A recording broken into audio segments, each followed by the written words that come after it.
자, 1번부터 8번까지 고공과 고공 답주인과 문제 해설이고요. 그래서 우리가 틀린 문제들 위주로 내가 어떤 것들 발견하지 못했는지 그것들 위주로 좀 체크하면서 오답 작성해 주시면 되고요. 자, 1번 문제부터 들어갑시다. 가와 나의 공통적으로 가장 적절한 것이죠. 정답은 먼저 5번이 되었는데 일단 보기 하나씩 체크하면 1번은 과거 사실에 대한 반성적 성찰이 드러난 때, 즉 옛날을 돌아봤을 때 내가 이걸 잘못한 것 같아 하는 반성이 나타나야 하는데 우리가 가의 고공가와 나의 고공답주인가에서 둘 다 과거 상황에 대한 반성적인 성찰은 드러나지 않았다라고 봐야 되겠죠. 자, 그리고 2번 넘어왔을 때 자연물에 인격을 부여해, 이거 의인법 썼다는 얘기잖아요. 의인법을 통해 대상을 예찬하고 있다, 대상을 높이고 있다, 이런 보게 될 텐데 2번 역시도 가와 나에서 모두 확인할 수 없었죠. 그래서 의인법 자체도 둘 다 쓰이지 않았고요. 또 그것을 통해 대상을 예찬하고자 하는 것, 이건 역시도 우리가 본문에서 확인할 수 없는 부분이 되었습니다. 자, 3번 가시면 대상을 호명하여, 우리 호명한다는 건 부른다는 뜻이죠. 그래서 부르면서 화자의 친밀감을 드러내고 있다, 이렇게 됐는데 이건 역시도 가와 나에서 모두 확인할 수 없는 거야 라고 봐야 되겠습니다. 이 중에 헷갈릴 만한 거는 일단 가에서 호명 자체를 했단 말이죠. 가에서는 이 고공아 멋을마 하고 불렀으니까 호명은 했어. 즉 돈호법이 쓰인 것은 맞다. 이 부르는 방법은 쓰였다 라고 봐야 하는데 이것이 친밀감을 드러내고 있는 건가 이 얘기죠. 결국 여기서 멋을 호명하고 있는 것은 내가 친밀감을 드러내려는 것이 아니라 즉 이 사람과 이만큼 가깝다라고 표현하려는 게 아니라 이것을 훈계하거나 즉 계도하려는, 묶었을 때 가르치려는 목적으로 얘를 불러준 것이지 이게 친밀감에 대한 표현이다 라고 보기 좀 어려울 수 있겠죠. 자, 다음 3번. 여기서 담담한 어조를 통해 현실 수능적 태도를 나타내고 있다 했는데 이건 역시도 두 작품에서 모두 확인할 수 없는 게 되겠습니다. 어조 자체는 둘 다 담담하다라고 얘기할 수도 있겠지만 뒤에 있는 현실 수능적인 태도가 완전히 잘못됐죠. 우리가 현실 수능적 태도라고 하면 지금의 현실에 대해 상황에 대해서 받아들이는 모습이 나와야 하는데 우리가 가와 나 두 작품 모두 지금 어떤 문제 상황에 있는지, 즉 집안이 피폐하다라는 문제 상황을 제시해 놓고선 그것에 대한 해결책을 제시했다, 어떻게 해결할지를 드러냈다 라는 게 둘의 공통점이었습니다. 그래서 가의 경우에는 지금 있는 머슴들 가지고는 답이 없는 것 같으니까 새롭게 생각할 줄 아는 사람들을 드리겠어 하는 해결을 제시했고요. 나 같은 경우에도 고공답주인가의 경우에도 지금 집이 이렇게 어려워. 근데 여기에는 임금의 책임도 있으니까 이 집 주인의 책임도 있으니까 이렇게 우리 해결해보자, 개선해보자 라는 말을 해줬죠. 그렇기 때문에 둘 다 문제 상황과 해결에 대해서 얘기를 하고 있으니까 이걸 수능적이다, 받아들이려고 한다 라고 보기에는 어렵겠죠. 그래서 자연스럽게 정답이 5번이 되었을 텐데 현실에 대한 비판적 인식을 기반으로 내용을 전개하고 있다. 자, 결국 현실에 대해서 비판적인 인식이 드러난 것은 지금의 집안의 피폐한 모습 혹은 작가가 실제로 이야기하고 싶었던 이 나라의 피폐함이 문제 상황으로 제시되었고요. 또 이것들에 대해서 비판적으로 인식하고 있죠.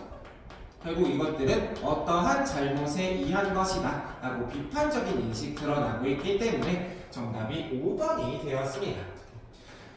자, 그래서 앞에 있는 것들에서 우리가 무엇이 잘못되었는지 이런 것들도 좀 잘 체크하면서 가실 수 있어야겠고요. 자, 2번입니다.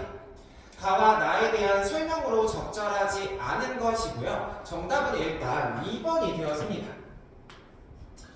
자, 근데 이 문제 같은 경우가 우리 문제 먼저 풀어봤던 친구들이 보통 많이 틀렸던 문제인데 이게 2번 보기 위쪽으로, 즉 2번 문제 위쪽으로 우리가 써주면 이런 애들을 당연히 우리가 표현법 문제라고 할 수 있겠죠.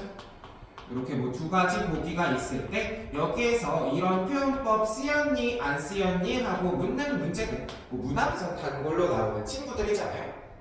근데 이 친구들을 여러분들이 가랑 나의 본문을 다 읽고 나서 이제 보기를 보면서 과거와 현재 대비 쓰였었나? 직유법 쓰였었나? 하고 이걸 다시 돌아가면서 시간을 좀 많이 쓰는 경우들이 있었습니다. 그래서 우리가 표현법 문제가 나왔을 때 보통 어떻게 접근하는 것이 좋은가 하면 우리가 문제를 먼저 읽고요. 각 지문에 해당하는 표현을 먼저 확인하고 들어가면 좀 더 좋겠죠? 무슨 얘기냐 했을 때 결국 문제에서 묻고 있는 건 1번, 2번 보기에서는 다에는 과거와 현재 대비 쓰였니, 직유법 쓰였니 이 두 개를 물은 거잖아요.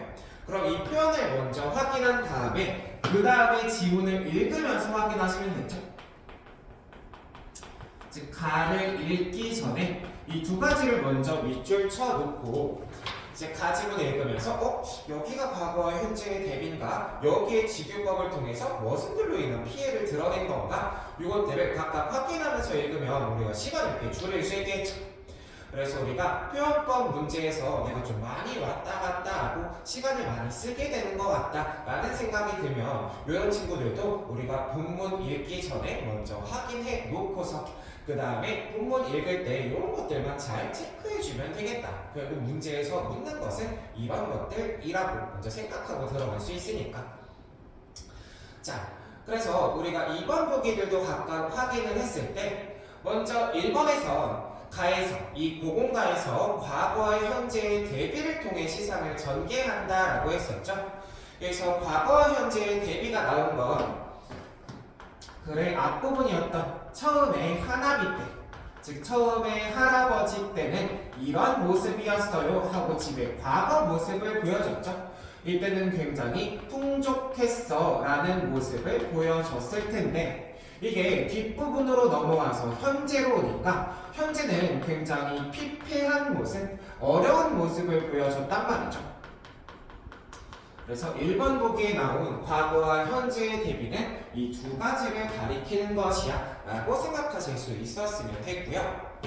자, 정답이 2번이 됐는데 직유법을 사용해서 머슴들로 인한 피해를 드러내고 있다라는 얘기였습니다. 일단 제일 기본적이지만 직유법 쓰인 거 찾을 때는 우리가 뭐뭐 같이, 뭐뭐처럼, 뭐뭐 듯이가 먼저 쓰였는지만 읽어보면 되죠. 그래서 이것들이 쓰였는지 먼저 확인했을 때 우리가 가의 고공가에서는 직유법이 사용되긴 했습니다. 이 중에서 뭐뭐 듯이는 쓰였어. 이게 어디 나와 있었냐면 글의 앞부분이었죠. 한 중반 정도에 얘네가 마음을 다투는 듯 호수를 셈하는 듯에서 여기에 있는 듯이가 쓰였단 말이죠. 그래서 직유법 자체는 여기에 사용됐다라고 얘기할 수 있어. 그래서 이 중에 하나를 못 들면 마음을 다투는 듯. 여기 표현이 직유법 쓰인 부분이야 이렇게 얘기할 수 있다는 거죠. 근데 2번에 대한 설명이 일단 잘못된 것은 여기에 있는 듯을 사용한 마음을 다투는 것 같다 혹은 윗사람을 시샘하는 것 같다 라고 이야기를 한 게 지금 머슴들로 인해서 이러한 피해를 받고 있어요 하는 피해 상황에 대한 이야기냔 말이죠. 그럼 이것들은 피해 상황을 설명해주고 있는 건 아니잖아요. 즉 쟤네들이 욕심을 내는 게 마음을 다투는 것 같고 윗사람을 시샘해서 그런 것 같아 라고 생각하고 있을 뿐 이것이 머슴들로 인해서 구체적으로 어떤 피해를 받았다 이런 얘기를 하고 있는 건 아니란 말이죠. 자, 그래서 2번이 적절하지 않은 보기가 된 것은 이게 머슴들로 인한 피해를 드러낸 게 아니기 때문이었고요. 자, 3번입니다. 나이던 이 고공답주인가에서 대꾸법을 활용해서 문제 상황을 제시했는가? 라는 문제였는데 우리가 대꾸법은 결국 문장 구조가 앞에 A의 형식으로 나와 있다면 얘와 완전 같거나 비슷한 문장 구조가 서로 짝을 이루어 있을 때의 대꾸법이라고 이야기를 했었죠. 이게 어디에 쓰여 있는가 하면 이 친구 우리 고공답주인가의 100페이지 보시면 곡식고 비었거든 고직인들 어이하며 세간살림 흩어지니 질그릇인들 어이할. 즉 창고가 비었는데 창고지기가 어떻게 하고 살림살이가 흩어졌는데 그릇인데 멀쩡하겠는가? 요게 쓰여 있었죠. 자, 그래서 우리가 대꾸법 확인할 수 있는 부분은 나에서 곡식고 비었거든과 그 아랫줄까지를 대꾸법 쓰인 것으로 볼 수 있어야 되겠다. 그래서 대꾸법 같은 경우에는 문제에서 굉장히 많이 묻는 보기이다 보니까 여러분들이 작품 읽을 때 이 친구는 문장도 좀 비슷하네? 그런데 짝을 이뤘네? 대꾸법이겠다. 이렇게 확인하면서 읽으실 수 있어야 되겠죠? 자, 그리고 4번입니다. 서리적 표현으로 마누라의 심리적 부담감을 부각하고 있다. 자, 결국 질문의 형태지만 질문이 아닌 것을 찾아 나서면 될 텐데 여기에서 이 마누라 걱정하는 부분이 있었죠. 그래서 마누라에 대해서 옷 같은 얼굴이 편하실 적 몇 날이겠는가? 라고 질문의 형태 사용한 이 부분을 서리법을 통해 마누라의 심리적 부담감을 부각한 거다. 이렇게 볼 수가 있었습니다. 그래서 4번 보기 못 찾으신 분들은 여기 있었다. 옷 같은 얼굴이 편하실 적 몇 날이니 여기를 설의법으로 이걸 통해 마누라의 심리적 부담감 부각한 걸로 볼 수 있으셔야겠죠. 자, 그리고 마지막 나에서는 안마를 다음 글절에 반복하는 방식 결국 연세법 쓰였냐라고 물은 거였죠. 제가 작품 해설할 때도 여기 있는 연세법은 잘 기억해 주셔야 한다 라고 했는데 자, 이것을 통해 청자가 우선적으로 해야 할 일을 제시했다, 즉 충고했다 라는 얘기였습니다. 자, 여기는 우리가 뒷부분에서 나의 뒷부분에서 지비를 고치거든 종들을 비우시고 하는 부분에서 확인하실 수 있었죠. 같이 필기도 하고 왔던 부분이 됐습니다. 자, 그래서 이번에 정답 2번이 된 것 이렇게 같이 확인했고요. 자, 3번입니다. 가의 시상 전개 방식을 보기처럼 나타냈을 때 A와 D에 대한 설명으로 적절하지 않은 것이죠. 그래서 우리가 여기 있는 보기는 작품 읽기 전에 먼저 파악해두고 읽으면서 여기네 하고 각각 확인하면서 갈 수 있었어야 된다고 했고요. 자, 일단 정답은 5번이 됐었죠. 5번. 자, 여기서 여기가 왜 문제 해결이 아닌지 이것에 대한 설명이 잘못됐는지만 보면 결국 가의 화자가 문제를 해결하려고 한 건 고공들을 믿고 집안일을 맡겨서 시름을 잊으려고 한다, 자기 걱정을 잊어버리려고 한다 라는 얘기였는데 결국 고공가에서 해결로 제시한 건 그것이 아니었죠. 우리가 화자가 해결로 제시한 것은 지금 있는 애들 가지고는 답이 없다. 그래서 새로운 고공들을 드리고자 했다. 그래서 얘네에게 일을 맡긴 다음에 내가 시름을 잊고 싶어 하는 해결책 제시하는 것 우리가 같이 확인하고 왔고요. 자, 그렇기 때문에 지금 있는 고공들을 믿고서 집안일 맡기겠다. 완전히 잘못된 설명이 되겠죠. 3번의 정답 5번이 되었고요. 자, 4번에 보기를 참고해서 기억에서 미음을 이해한 내용으로 적절하지 않은 것입니다. 그래서 우리가 4번 보기도 작품 읽기 전에 먼저 다 파악을 하고 들어갔었는데 자, 각각의 기억은 처음에 하나비, 니은은 처음에 하나비 때 일했던 고공들. 자, 그리고 디귿은 현재의 고공들이 욕심내는 밥상. 리을은 안 그래도 어려운 집안에 쳐들어와서 가산을 다 털어갔던 화강도들이었고요. 마지막 미음은 자기 욕심만 부리고 있는 지금의 고공들, 이것들을 너희네 라고 이야기를 했었죠. 자, 그래서 이 중에서 우리가 잘못된 것 골라주시면 정답은 5번이 되었습니다. 5번.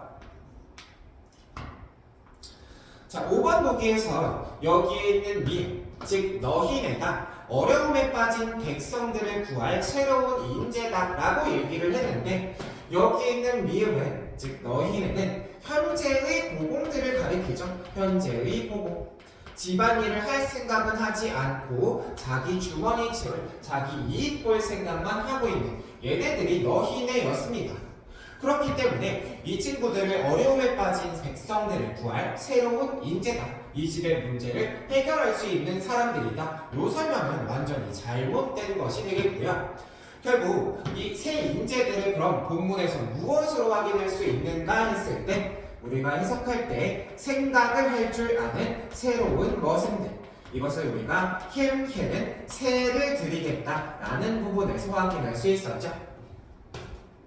자, 그래서 우리가 5번의 경우에 이 친구들이 현재의 고공이기 때문에 즉 결국 계속 쓸 수 없는 친구들이었기 때문에 이 문제가 잘못됐다라고 얘기할 수 있었네요. 자, 1번부터 4번까지 먼저 봤고요.